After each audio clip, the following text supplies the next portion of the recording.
ระยะทางจากบ้านน้ำเนินไปสำเหนืออีก100 กิโลครับตอนนี้ก็ประมาณเกือบ5 โมง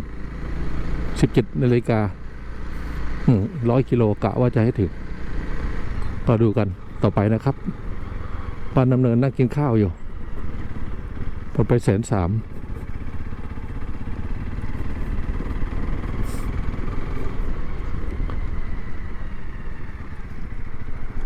มันเป็น130,000กับมะม่วงอีก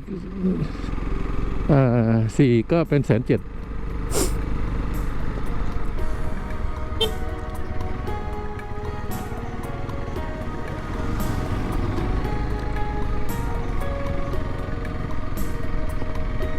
บ้านน้ำเนินอยู่ตรงนั้น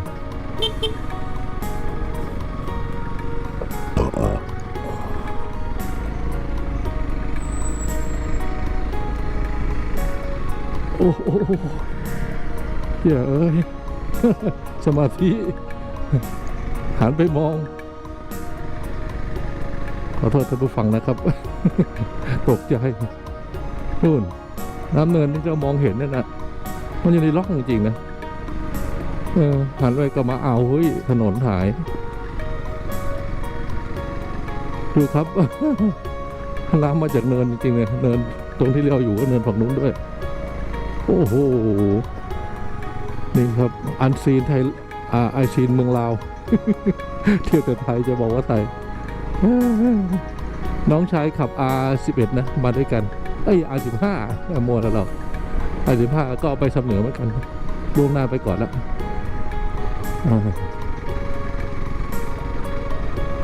R15 ที่เป็นเดี๋ยวมาห้างอ่ะนะตอนแรกก็เถียงกันกับพี่ พี่บอกว่าใช่นะผมก็ว่ามันใกล้กันนะไปดูจริงเวทR15นะ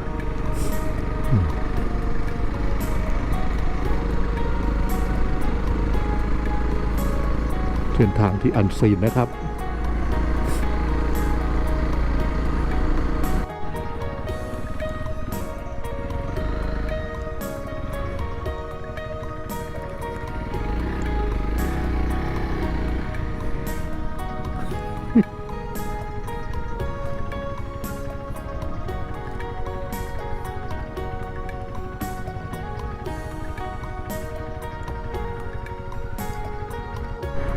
อีก92 กิโลเมตรเลยข้างหลังคือน้ำเนินออกมาได้ประมาณ 7-8 กิโล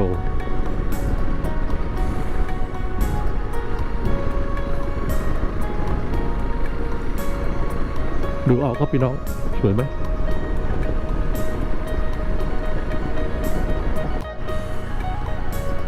หัวทิ่มเลยนะ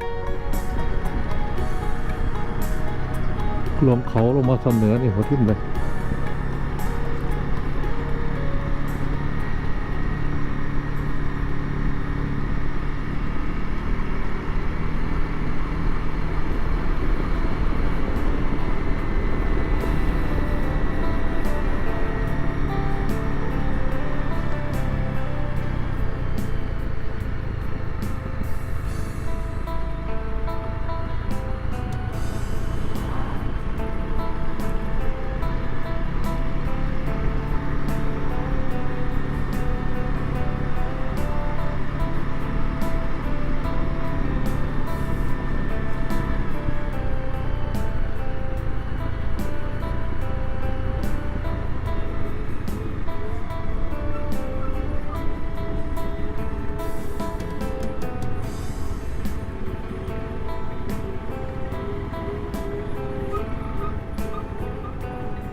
ห้ามมายุ่งกับใครอีกครั้ง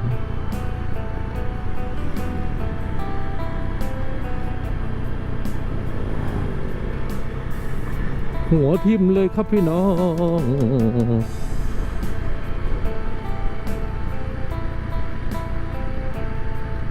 ยังลงเขาได้อีก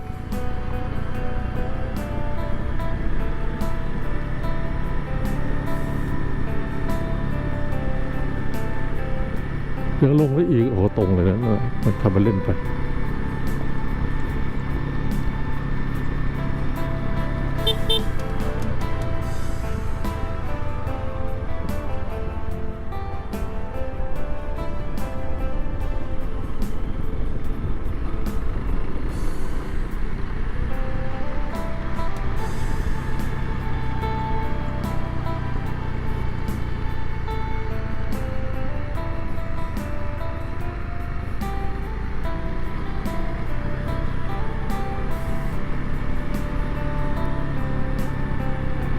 ดินเพิ่งสไลด์ลงมา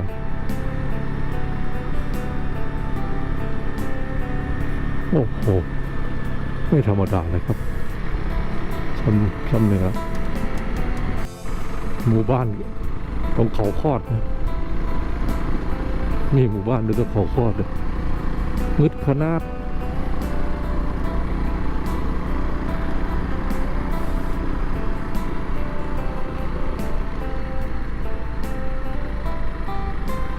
สุดยอดครับพี่น้องไม่ธรรมดาเลยครับ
ระวังกระเด็นกระดอน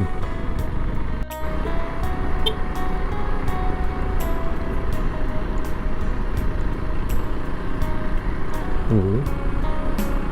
เงาดำ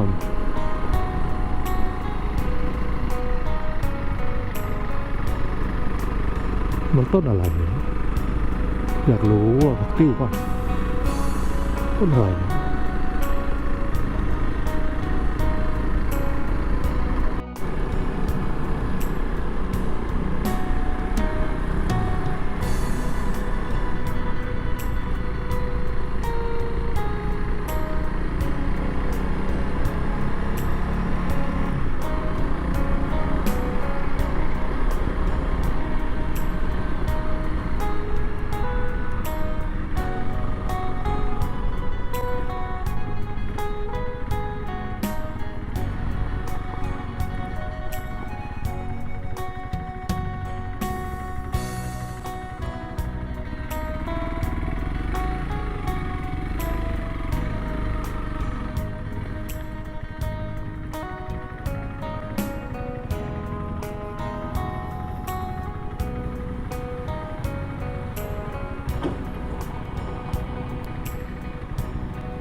วิวสวย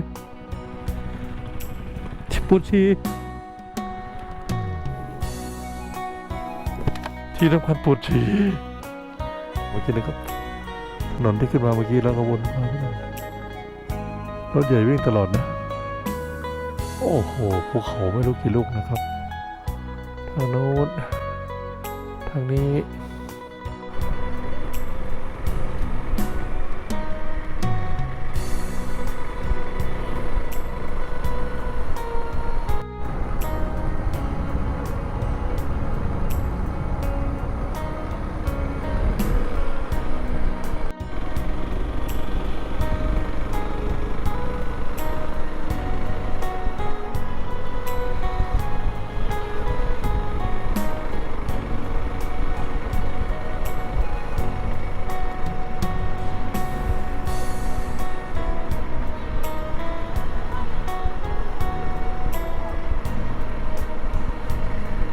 อันมงนะ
บ้านบนยอดเขานะ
ชมแล้วอย่าลืม